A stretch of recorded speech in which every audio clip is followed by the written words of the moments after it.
everyone. Welcome and thank you for joining me today to hear my informative speech assignment for my public speaking class. My topic for my informative speech is gender inequality in the workplace. Again, thank you. Gender still matters. Yes, gender equality and why it still matters. Women signify half of the world's population. So we are talking about half of the world's talent and its potential. Inequalities faced by women can start at birth and can follow them around for the rest of their lives. When adolescence starts, gender disparities expand. Marriage affects women far more than it does men. My objective is to achieve gender equality and inspire women. Today, gender inequality still persists in the workplace and stifles social progress.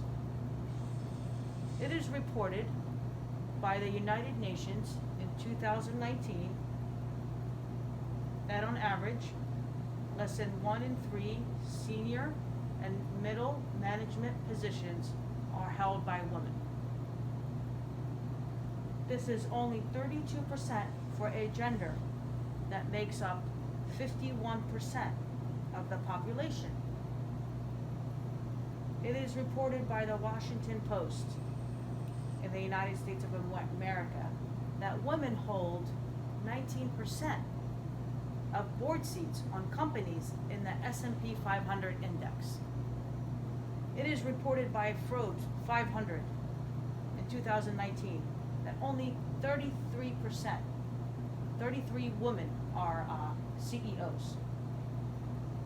It is reported by representwomen.org, which is a party for women in politics operated by Rutgers University in New Jersey, as reported in 2019, that only 25% of women are in the U.S. Senate, 23% of the U.S. House of Representatives, 29% of statewide elected executives, 29% of state legislative seats, 22% of mayors in cities with populations over 30,000, and 0% of presidents in the United States. In America, and for certain demographics, the numbers are even worse. Women of color and low-income women are especially underrepresented. More numbers in 2019 for women of color only make up 12% of women serving in Congress, 5% of women serving as statewide elected executives, 10% of female state legislators. The Center for American Progress in 2020 have reported that women earn more than 57% of undergrad degrees and 59% of all master degrees. Women earn 49% of all law degrees and 48% of all medical degrees. Women earn 38% of Master of Business Administration and other generalized degrees and 49% of specialized master degrees. Women also account for 47% of the U.S. labor force and 53% of the college-educated workforce, and yet women still trail significantly behind men in terms of the representation in leadership positions. In the legal profession, there are 45% of associates, but only 22.7% of partners and 19% of equity partners. In medicine, they represent 40% of all physicians and surgeons, but only 16% of permanent medical school deans.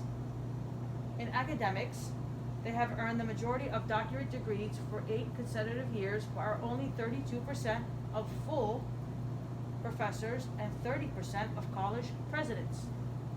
In the financial industry, services industry, they constitute 61% of accountants and auditors, 53% of financial managers, while only 13% of chief financial officers in the Fortune 500 companies.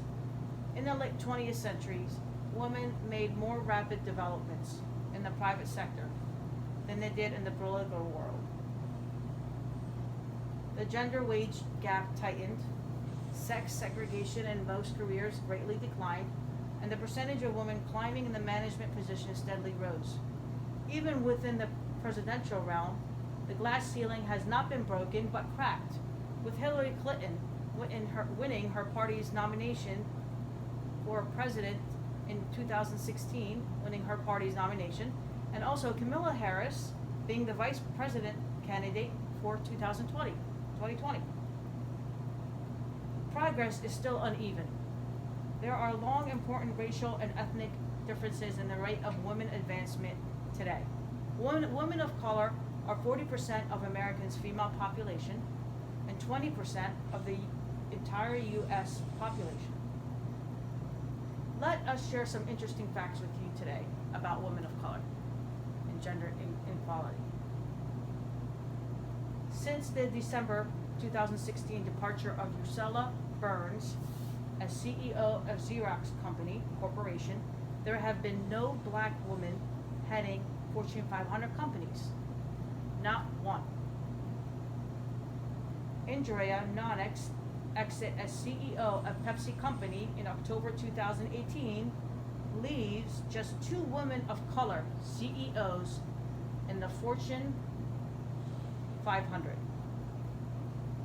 Women of color are only 5% of the executive or senior level officials and managers in the SAP 500. And recently, in 2015, more than 2/3 of Fortune 500 companies had no women of color on their board of directors, not one. Overall, there is a massive gap between the fortunes of small number of prominent women at the very top of their fields and the vast majority of women nationwide.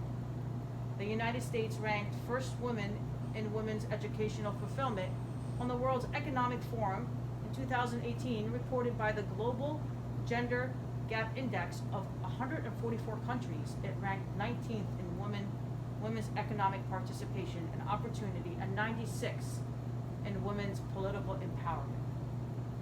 When I talk about gender equality, I want to talk about a better world for women, which will in return make a better world for all. We have to use our expertise, knowledge, and connections to drive change that matters, because this matters. Authors Paula England, Andrew Levine, and Emmy Michelle wrote a great article published in the National Academy of Sciences in March 2020, very recently, that it would take substantial institutional and cultural change to fix the dramatics of gender inequality. Progress needs to increase in the women's role, in the men's role, as far as participation in household work and also other care work. Also, adoption needs to happen by employers of policies that help reduce gender discrimination and help both men and women combine jobs and family care responsibilities. Women have beat men in delivery of bachelor and doctoral degrees. So why is it that the ratio of women to men's pay decreased? Let us discuss what may be necessary for further reductions in gender inequality to occur. Employment. The stall in progress in gender inequality in employment is seen at all educational levels. Educational achievement strongly affects earnings, so it is vital for gender equality. Earnings are a big part here and a key indicator of gender inequality, which is the pay gap. Women's progress relative to men has slowed, and in some cases, progress has stalled entirely, except for the educational achievement, where women are now ahead of men. A slowdown of stall has occurred at times when there is still massive gender inequality favoring men. Women's employment has stalled at 75% for decades. The gap is also affected by various forms of gender discrimination by employers, such as hiring, pay differences within jobs, and the relative pay levels set in mostly female versus mostly male jobs. Further and deeper change will need to happen in both culture, attitudes, and institutional practices. I chose this topic today because it hits home for me. Let me tell you why. My husband and I met at work. We have both been in our careers for the same amount of time. We both hold customer service positions and deal with the same clients. But I noticed after a while that my husband made more money than me. At first I thought it was because I was newer and did not know the clients as well. But after I got to know the clients and developed a great and wonderful relationship with them, my husband did still earn more than me. Even though I gave the clients the same quality of service, if not better, my husband still makes more money than me. This is an example of how women are treated unequally. This affected me greatly and made me ponder my self-worth and my value. For as many as my clients loved me and more, they still did not value me as much as my husband financially. Ironically, it was my husband that told me I should never question my worth by other people's actions and perceptions, but by my own standards. Someday we will reach gender equality equally, and the world will be a much better place for it. When I look at my daughter, I pray that day comes soon. Thank you all for listening. It was a pleasure. Have a great night, and God